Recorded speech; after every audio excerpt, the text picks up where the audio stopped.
ایک سیاسی اینک سے بھی دیکھنے کی ضرورت ہے، اس کو سیاسی اینگل تلاش کرنے کی ضرورت ہے کہ کس طریقے سے ہم سیاسی حکمت عملیوں کی بنیاد پر بلوچستان کے مسئلے کو حل کریں، ہر ایک کو دشمنی کے فریم ورک سے نہ دیکھیں، اور جو لوگ اس وقت ایک متبادل آواز اٹھا رہے ہیں بلوچستان کے بارے میں ان کو بھی ساتھ ملانے کی ضرورت ہے، ان کے نقطہ نظر کو بھی سمجھنے کی ضرورت ہے، ان کو دیوار سے لگانے کی حکمت عملی یا ان کے خلاف طاقت کا استعمال جو ہے وہ ایک درست حکمت عملی نہیں ہے۔ اور میں بار بار کہہ رہا ہوں کہ بلوچستان کا مسئلہ ہو یا خیبر پختونخوا کا، یہ ہمارے اسٹریٹجک صوبے ہیں، اگر یہاں امن و امان نہیں ہوگا تو نہ یہاں ڈیولپمنٹ ہو سکے گی، نہ یہاں پالیٹکس مضبوط ہو سکے گی، نہ جمہوریت مضبوط ہو سکے گی، نہ آئین اور قانون کی حکمرانی ممکن ہو سکے گی۔ اور یہ جو ہمارے جتنے بھی معیشت سے جڑے ہوئے پروجیکٹس ہیں، منصوبے ہیں، سی پیک ہے، اس کے اندر بھی ہمیں کامیابی نہیں مل سکے گی۔ اس لیے اگر ہم نے اکنامکلی وائبل ہونا ہے، پولیٹیکلی وائبل ہونا ہے، ڈیموکریٹکلی وائبل ہونا ہے، تو ہمیں بلوچستان کی سیکیورٹی کو پہلی ترجیح کے طور پہ ڈیل کرنا پڑے گا، اور اس مسئلے کو محض بلوچستان کی آنکھ سے نہ دیکھیں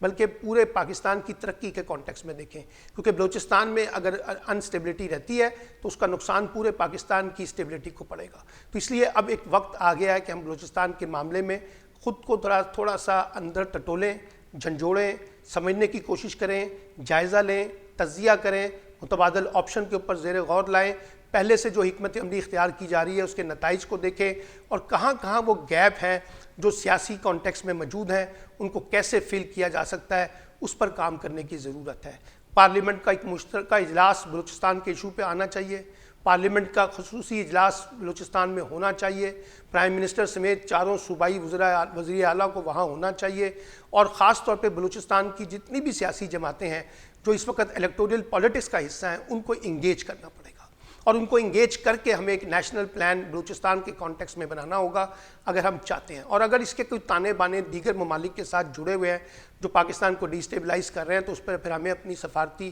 اور ڈپلومیٹک جنگ کو زیادہ فعال کرنا ہوگا، اس کو متحرک کرنا ہوگا، اس پر بڑی بات کرنی ہوگی، اور بڑے ممالک کے ساتھ نیگوشیٹ کرنا ہوگا کہ جو ممالک پاکستان میں مداخلت کر رہے ہیں۔ اسی طریقے سے بلوچستان کے نوجوانوں کو بنیادی اہمیت دینی ہوگی، گورننس کے معاملات کو امپروو کرنا ہوگا، کیونکہ لوگوں کے بنیادی مسئلوں کو حل کیے بغیر آپ سیکیورٹی کے ایشو کو بھی ڈیل نہیں کر سکتے۔ اور اسی طریقے سے پولیس کا نظام ہو یا سیکیورٹی اداروں کا نظام ہو، سیکیورٹی اہلکار ہوں، ان کو بھی ہمیں بنیاد بنا کر یہ سمجھنے کی ضرورت ہے کہ ان کی کیپیسٹی کو کیسے بلڈ کیا جائے کہ وہ یہ جو لا اینڈ آرڈر کی سچویشن ہے اور جو ٹیررزم ہے اس میں ہمیں ڈیفرینشیٹ کرنا ہوگا۔ بلوچستان کو صرف لا اینڈ آرڈر کی سچویشن کا سامنا نہیں ہے، بلوچستان کو ٹیررزم کا سامنا ہے۔ اس ٹیررزم کے لیے جو اسٹریٹجی ہے وہ ایک نیشنل اسٹریٹجی کے طور پہ آنی چاہیے، اور جو ہماری نیشنل سیکیورٹی پالیسی ہے اس کو وہاں ریفلیکٹ ہوتے ہوئے نظر آنا چاہیے۔ پولیٹیکل لیڈرشپ کو لیڈ لینی چاہیے، پولیٹیکل لیڈرشپ اس میں افرمیٹو ایکشنز کے تحت آگے بڑھے، اپنے آپ کو ترجیحی ایجنڈے کے طور پر پیش کرے بلوچستان کے مسئلے کے اوپر،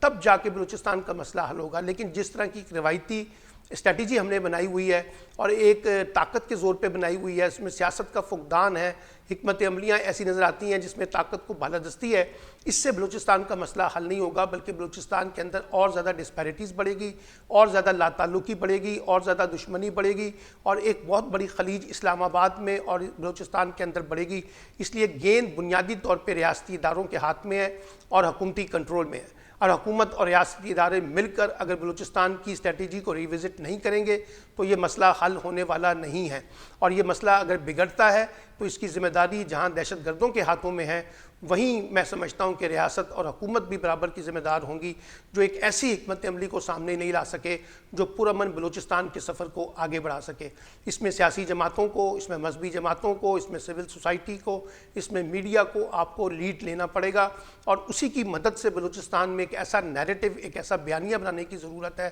جو سب کو ساتھ لے کر چل سکے اور سب کے درمیان جو ڈیفیسٹس ہیں، بد اعتمادی کے ماحول ہیں، اس کو ختم کرنے میں مدد مل سکے۔